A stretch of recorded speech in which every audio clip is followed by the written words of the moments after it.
안녕하십니까. 러펀드 이성수입니다. 자, 오늘이 바로 2018년의 마지막 증시 거래일인 폐장일입니다. 자, 2018년의 증시 정말 유수처럼 빨리 흘러갔는데요. 지난 1년 동안 이렇게 되고 봐 보면은 뭐랄까 연중에 뭐 희망찬 그런 분위기도 있었고, 좀 아쉽게도 연 후반에는 실망스러운 그런 흐름이 공존했던 그런 한 해였습니다. 전형적인 전강 후약, 상고 하저의 아쉬운 그러한 증시 흐름을 보였던 2018년인데요. 자, 오늘 증시 토크에서는요, 자, 2018년에 증시를 되짚어 보면서, 자, 그 동안에 있었던 여러 가지 이슈들을 다시 한번 체크해보는 시간을 가져보도록 하겠습니다. 자, 오늘이 지나면요, 뭐랄까, 2018년 증시를 다시 떠올릴 일이 그렇게 많지가 않습니다. 자, 우리가 학창시절 졸업하고 나면, 예, 학교 교문에 다시 찾아오는 일은 거의 없는 것처럼, 증시도 한 해가 지나가게 되면은, 예, 이제는 기억 저편의 추억으로만, 혹은 기억에서 점점 희미해지는 그러한 역사의 한 페이지로 남게 됩니다. 자, 오늘 증시 토크. 자, 오늘 영상을 통해서 올해 어떤 일이 있었는지 마음속에 담아두시면서 차후에 주식시장을 연구하시거나 이해하시는데 어떤 이슈가 있다 그러면 올해 있었던 그 여러가지 이슈들도 다시 한번 생각해 봐 주시기 바랍니다. 자, 오늘 증시 폐장일 인 오늘 자, 여러가지 느낌이 들었습니다. 한 단어로는 아디오스. 이 말이 딱 어울리는 것 같습니다. 뭐 증시 폐장일 뉴스마다 이 아디오스 꼭 등장하다 보니까 이제 뭐랄까, 그러면 이제 지겨운 단어처럼 들리실 수 있지만요. 왠지 모르겠습니다. 저 같은 경우는 폐장일이 되면 저 아디오스 저 단어가 마음속에 확 와닿습니다. 자, 혹시 애니메이션 좋아하시는 분들이 계시다면 예전에 카우보이 비밥이라고 혹시 기억나실지 모르겠어요. 90년대 중후반에 우리나라에서도 방영을 했던 것 같은 그 애니메이션 있지 않습니까? 거기에 1화인가에 저 단어가 나옵니다. 비밥 아디오스. 감미로운 목소리에 여성 캐릭터가 얘기하는 건데, 그때 잔상이 남은지 아디오스라는 단어를 떠올리게 됩니다. 자, 매년 증시 토크를 폐장일에 쓸 때마다 꼭 쓰게 됩니다. 자, 앞서 언급드린 대로 올해 우리나라 증시는 전강 후약의 그런 증시 흐름을 보여줬습니다. 자, 지금 화면상의 도표는요, 종합주가 지수를 위에 표시를 했고요, 그리고 아래쪽에는 코스닥 지수를 표시를 했습니다. 자, 올해 연중 보게 되면 연 초반에 1월 달에는 강세장이 아주 강하게 나타났다가 그 이후에는 슬금슬금 횡보하다가, 자, 6월 달 이후부터서는 하락장이 깊게 나타나면서 많은 투자자분들을 힘들게 하였죠. 자, 생각해 보면요, 요 기간 중에 호재 악재 정말 많이 있었습니다. 하나하나 생각을 해볼까요? 연초에는 대북 관련한 이슈가 급진전하면서 긍정적으로 우호적인 관계로 바뀌면서 올해 1월만 하더라도 전쟁 날 것 같은 분위기에서 이 분위기가 싹 바뀌었죠. 그러면서 중소형주 중심으로 해서 남북 경협주가 강하게 타고 올랐고, 그러한 분위기가 6월 달까지 지속되다가, 자, 6월 달부터는 북미 정상회담이 딱 끝나자마자 증시가 하락세가 짙어졌고, 이 과정에 미국과 중국 간의 무역전쟁, 그리고 미국의 지속적인 금리 인상 등등 이런 이슈들이 발목을 잡으면서, 자, 올해 연말까지 자, 큰 폭의 하락세를 보였습니다. 좀 아쉬운 부분이 많이 남습니다. 자, 그러면 자, 올해 어떠한 일들이 있었는지, 자, 시기순으로 제가 랜덤으로 쭉 뽑아봤는데요. 중요하다 생각되는 부분은 별 5개 이렇게 표시를 했습니다. 자, 한 8개 정도 뽑아봤습니다. 첫 번째로는, 자, 가상화폐 광풍과 그리고 그 가상화폐 광풍의 버블이 붕괴된 그것이 바로 첫 번째 이슈입니다. 자, 가상화폐 광풍은 작년 연말부터 해서 올해 1, 2월까지 한국 사회를 완전히 뒤집어 엎었죠. 자, 뭐 버스 정류장에서 버스를 기다리려고 하면은 사람들마다 하는 얘기가 비트코인, 가상화폐, 뭐 이더리움, 뭐 등등등등등 이런 얘기를 하기 바빴습니다. 자, 이 버블 조짐이 보이자 정부에서 규제와 경고를 계속 날렸죠. 예. 하지만 정부는 가만히 있어라, 이런 식으로 가상화폐 투자자들은 보이지 않는 손이 이 가상화폐를 알아서 조절할 텐데 왜 정부가 개입하느냐는 식으로 나왔습니다만, 만약에 저때 말리지 않았으면요, 정말 우리나라 제2의 IMF에 준한 그런 심각한 상황이 가상화폐 발로 해서 나타날 수 있었습니다. 만약에 그때 뜯어 말리지 않았다 그러면 뭐 비트코인이 2,500에서 5,000 뭐 1억 갔을 수도 있겠죠. 하지만 그 순간에 우리나라의 모든 가게들이 재산 다 털어가지고 가상화폐 뛰어들고, 그 시점에 김치 프리미엄이 엄청났겠죠. 예. 중국에서 채굴한 사람들이 한국에 보내서 매도하고, 예. 얼마나 이거 호구입니까? 우리나라에는 가상화폐만 이렇게 드글드글 쌓이고 허무하게 붕괴된 자산 붕괴 상황이 만들어졌을 것입니다. 예. 정말 어떻게 보면은, 예, 심각하게 끝나지 않았다는데 의의를 둡니다만, 제 주변 지인들도, 예, 가상화폐 투자했다가, 예, 본인 가게 말고요, 가정에 좀 어려운 상황을 직면한 분들이 몇 분 계셔가지고 좀 안타깝게 느껴집니다. 자, 그리고 저거는 이제 어떻게 보면 증시 외적인 이슈죠. 자, 증시 내부적인 이슈로 들어가 보도록 하겠습니다. 자, 올해 겨울, 이것도 이제 지난 겨울부터 이어졌던 이슈인데요. 은행의 ETF 신탁 열풍이 있었습니다. 지금 생각하면 그게 뭐예요? 기억도 가물가물, 이렇게 생각하실 수 있는데요. 작년 늦가을부터 해서, 자, 코스닥 지수가 폭등을 했어요. 갑자기. 그 이유 중에 하나가 은행에서 코스닥 150 관련 ETF를 신탁 형태로 만들어서 금융상품을 많이 팔았습니다.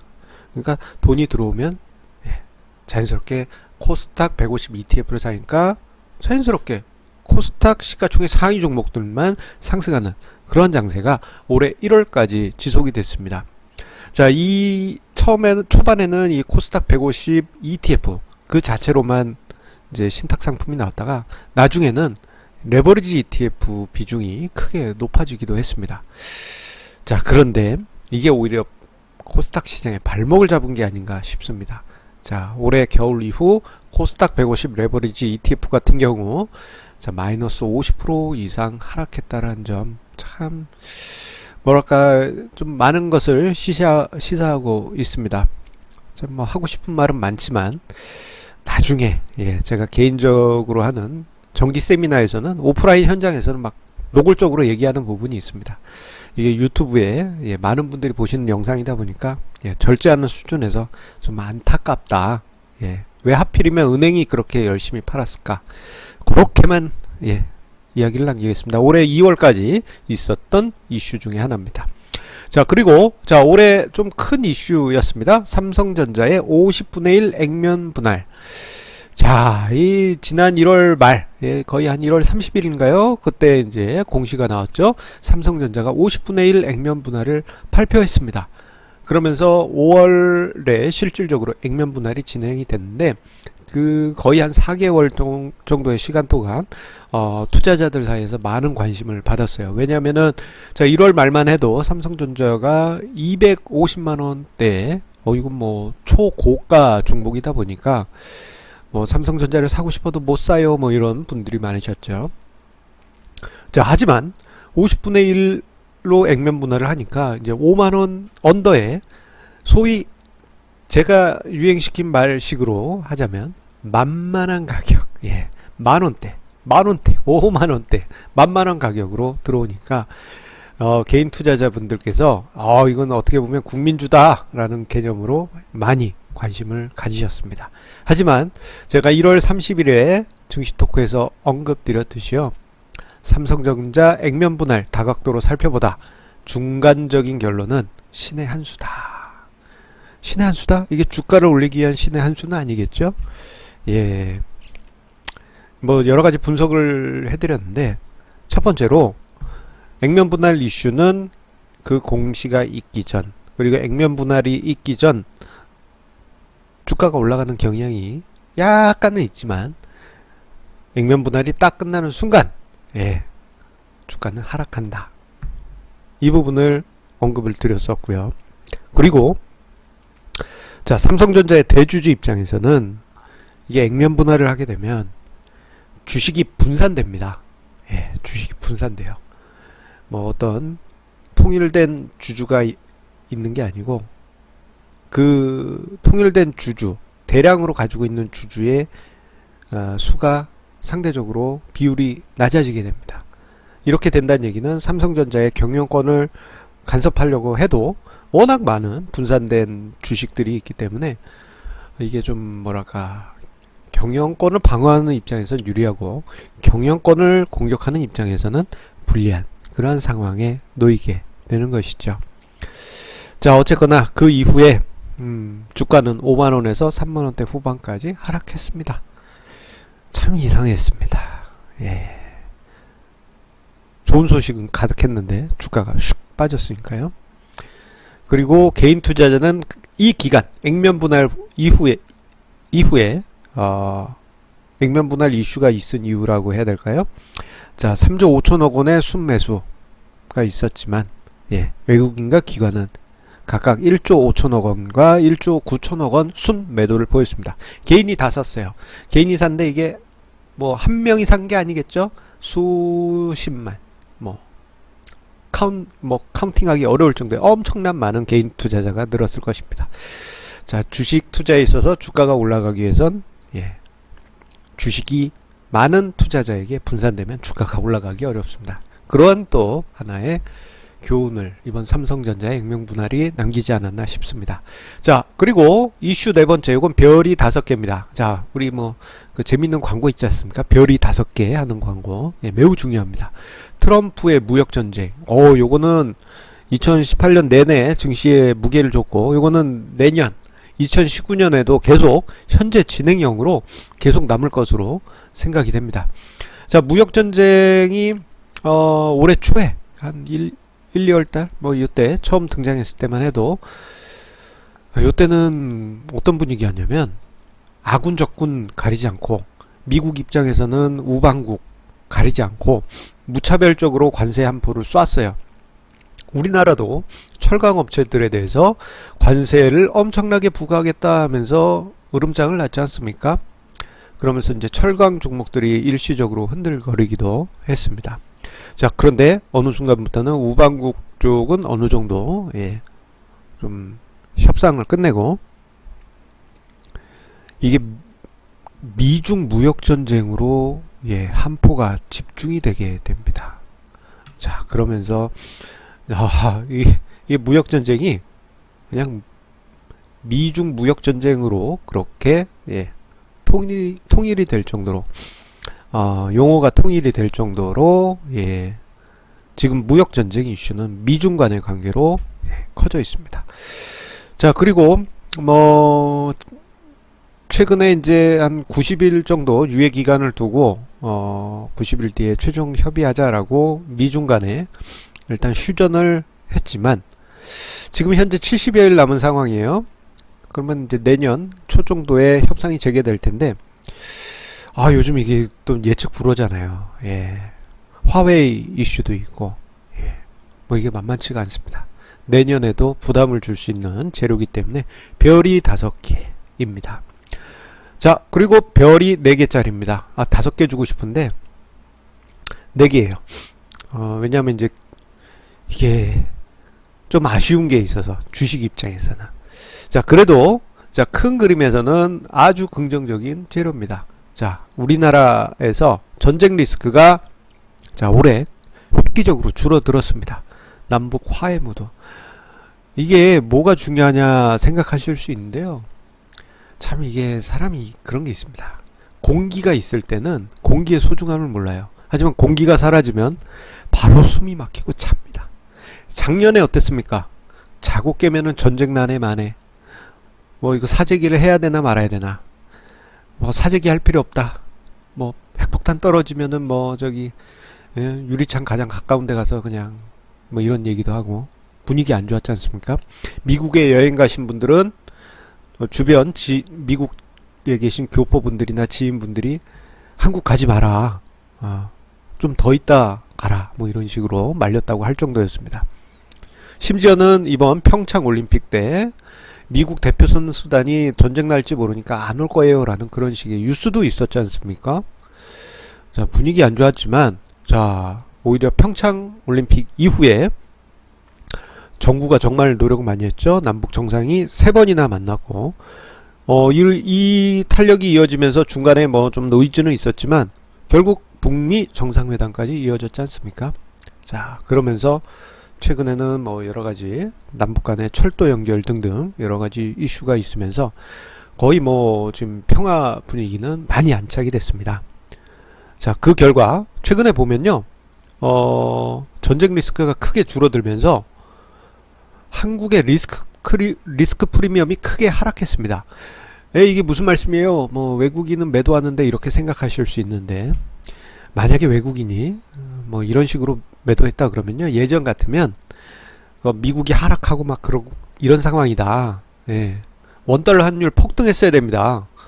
예, 1200원이 아니고 1400, 1500 뭐 이렇게 올라갔어야 돼요. 하지만 예, 그냥 안정적이지 않습니까? 예, 크게 올라가지도 않습니다. 그리고 국가의 부도 척도인 CDS 프리미엄은 예, 역대 최저 수준까지 낮아져 있습니다. 리스크 프리미엄 한국 평화가 안착되자 크게 낮아졌다. 그렇게 정리할 수 있겠습니다.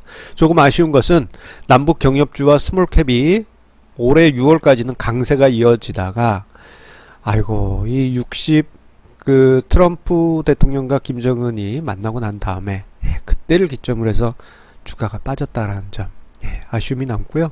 그리고 올해 목표였던 종전선언과 평화협정이 좀 많이 딜레이 됐다는 것도 일말의 아쉬움을 남깁니다만, 그래도 지금 진행되는 분위기는 한국의 지정학적 리스크, 코리아 리스크 프리미엄이 크게 낮아졌다는 점은 올해 증시에서 중요하게 봐야 될 대목입니다. 자, 그리고 이슈 6번째. 요건 아주 민감합니다. 삼성증권에서 발생한 팻핑거 사건. 그리고 그 안에 보였던 어두운 그림자. 와, 이게 무슨 말이냐. 기억이 가물가물합니다 라고 생각하실 수 있는데요. 이거 공매도 하면 바로 맞아 하고 생각이 나실 겁니다. 그렇죠. 4월 6일 아침에 삼성증권 주가가 갑자기 폭락했어요. 이유도 없이 폭. 자, 처음에는 어떤 펀드가 주문 실수한 거 아니냐 뭐 이런 분위기였는데 그 후에 들어온 소식들과 뉴스는 이거 뭐 투자자들을 경악하게 만들었어요.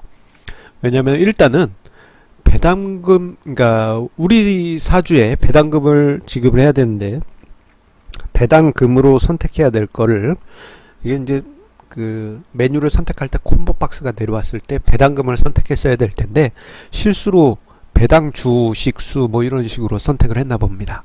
그 결과 배당금이 입고가 돼야 될 게, 배당금이 들어가야 될 게 배당 주식수로 들어간 것이죠. 배당금 1,000원을 줘야 된다 그러면 주식이 1,000주가 계좌에 들어간 거니 뭐 몇백만 원어치 배당금을 받아야 되는 뭐 우리 사주 입장에서는 몇백만 주가 들어왔을 수 있겠죠. 그런데 이게 우리가 정상적인 생각을 한다면 이게 회사에서 갑자기 이렇게 주식을 줬다 그러면 이거 좀 누가 실수했구나 담당자가 뭐 신고하고 뭐 가만히 두는 게 정상 아닙니까 사실? 그런데 일부 직원들이 그 주식을 매도하면서 그날 삼성전자가 폭락을 했습니다. 이건 뭐 금융회사 직원으로서 도덕성을 상실한 아주 심각한 사건이었고요. 여기서 끝난 게 아니죠. 왜냐하면은 이게 정상적인 상황에서는 매도 주문이 나가지 말아야 됩니다. 왜냐하면은 이게 잔고가 이게 없는 거니까, 없는 주식이 만들어진 거잖아요. 그래서 물량이 없어도 공매도가 가능하다라는 전상상의 약점이 만천하에 드러나면서 개인 투자자분들 사이에서 공매도에 대한 분노가 크게 일어났던 사건이었습니다. 아유, 뭐 저 사건 아마 나중에 금융 자격증 딸 때 어떤 윤리 부분에 시험 문제로 나오지 않을까 싶습니다. 자, 이슈 7번째. 자, 연준의 금리 인상 그리고 장단기 금리차 축소. 결국 이 미국 금리 이슈죠. 별이 5개입니다. 별이 5개. 자, 미중 무역 전쟁과 마찬가지로 별이 5개짜리는 내년에도 저희가 큰 이제 부담이 될 수가 있습니다. 자, 미국 연준 올해 예정했던 대로 4차례에 걸쳐서 금리 인상했죠. 뭐 냉정하겠습니다. 착착착. 트럼프 대통령이 연준 하지마 해도 파월 의장은 올곧게 인상을 했습니다. 자, 그러자 올해 한 중반 정도에 소위 프레자일 5라고 하는 국가들 중에 굵직한 아르헨티나와 터키 등이 금융위기 상황에 치달아가면서 뭐 일시적이지만 증시에 큰 부담을 안겨주었었죠. 아마 내년 초에도 또 한 번 이런 비슷한 상황이 벌어질 수가 있습니다. 왜? 12월에 금리 인상을 또 했으니까요.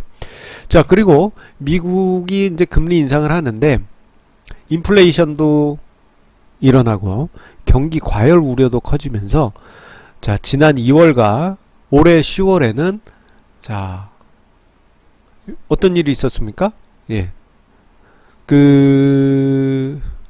장기 금리가 갑자기 폭등하는 그런 상황이 벌어졌어요.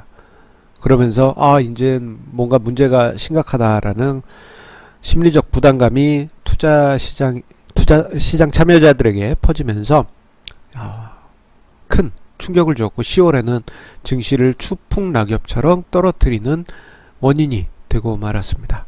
여기에 미국의 장단기 금리차 역전이 임박하게 되면서 뭐 아직까지는 아닙니다만 자, 금융위기 10년 주기설이 또다시 투자자들의 심리를 확 누르고 있습니다. 아직도 누르고 있고 아마 내년에도 계속 누를 가능성이 있습니다.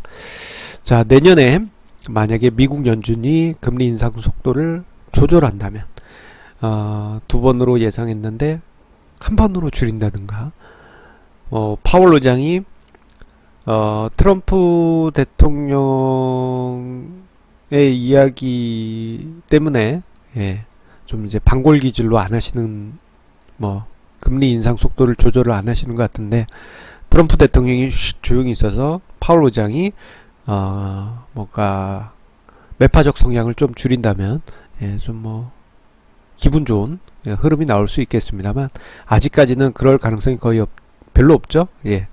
트럼프 대통령이 말 안 할 뿐도 아니고 내년에도 저 미국 금리 변수는 계속 지켜봐야 되겠습니다. 자, 마지막으로 제약바이오 삼성바이오로직스를 중심으로 한 제약바이오의 회계 논란입니다. 요 이슈는요 너무 민감해요. 자, 계속 언급되었던 제약바이오의 회계 논란은 삼성바이오로직스에 대한 증선위의 고위분식 결정 이후 산발적으로 종목 단위로 펑펑펑펑펑펑 계속 뉴스들이 나오고 있죠. 자, 그런데 이게 개인 투자자분들 사이에서도 화제가 되고 논쟁의 대상이 된 이유는 한국거래소에서는 삼성바이오로직스의 상장 폐지 여부를 결정을 어떻게 했냐면 상장 유지로 결정하면서 이거 뭐가 문제가 있는 거 아니냐 그런데 왜 내 바이오 종목은 왜 분식회계를 조사하느냐 이런 식으로 지금 흘러가다 보니 좀 시끌시끌합니다. 그래서 이러한 이슈가 있었다는 것만 바이오 제약 쪽은 요 정도만 기록을 하도록 하겠습니다. 자, 이제 오늘 제가 영상 녹화하는 사이에 시장이 끝났어요. 제가 오늘 좀 바쁘게 하루를 지내다 보니까 하루가 금방 갔습니다. 자, 이제 시장이 폐장이 됐고 좀 아쉬움이 많이 남습니다. 이제는 역사의 한 페이지에 들어가는 2018년의 증시인데요. 좀 여러 가지로 이제 부정적인 부담들 많이 있었습니다. 자, 그리고 그러한 분위기 속에서 자, 많은 투자자분들은 한국 증시와 경제를 모두 부정적으로 얘기하고 있고, 그리고 증시 자체도 극단적인 저평가의 영역에 들어가 있습니다. 자, 이러한 부분, 예, 제가 증시 토크에서 자주 언급드립니다만, 행태 투자론적 관점에서 저는 역발상적으로 반갑게 생각하고 있습니다. 전망은 전체적으로 없지만, 자, 그래도 2019년 황금 돼지입니다. 자, 2019년 우리 시청자님들 그리고 저의 증시 토크를 사랑하시는 분들 성공 투자 이어가시길 바라겠고요. 그림에 금빛이 뽀송뽀송합니다. 자, 이런 금덩이 같은 투자 수익률 내년에 꼭 올리시기 바랍니다. 자, 그리고 자, 올 한 해 시청자님들께서 그리고 독자님들께서 주신 사랑에 감사드리면서요, 새해 복 많이 받으시기 바랍니다. 자, 올해 증시 토크는 여기서 마치도록 하겠습니다. 자, 여러분들, 자, 연말, 뜻깊은 시간 보내시기 바라겠고요. 저는 1월 2일에, 예, 새해 첫 거래일날, 기운 넘치게 여러분들 찾아뵙도록 하겠습니다. 자, 항상 강조드립니다만, 우리 시청자님의 구독, 좋아요 버튼, 그리고 주변에 공유해 주시는 그 마음에 감사드리고, 자, 오늘 26분 가장 긴 증시 토크가 아니었나 싶습니다. 끝까지 봐주신 우리 시청자님들께 진심으로 다시 한번 감사드립니다. 자, 내년엔 시장 전망은 모두가 어둡게 합니다만, 자, 예상 외에 좋은 소식이 있기를 바라겠습니다. 감사합니다.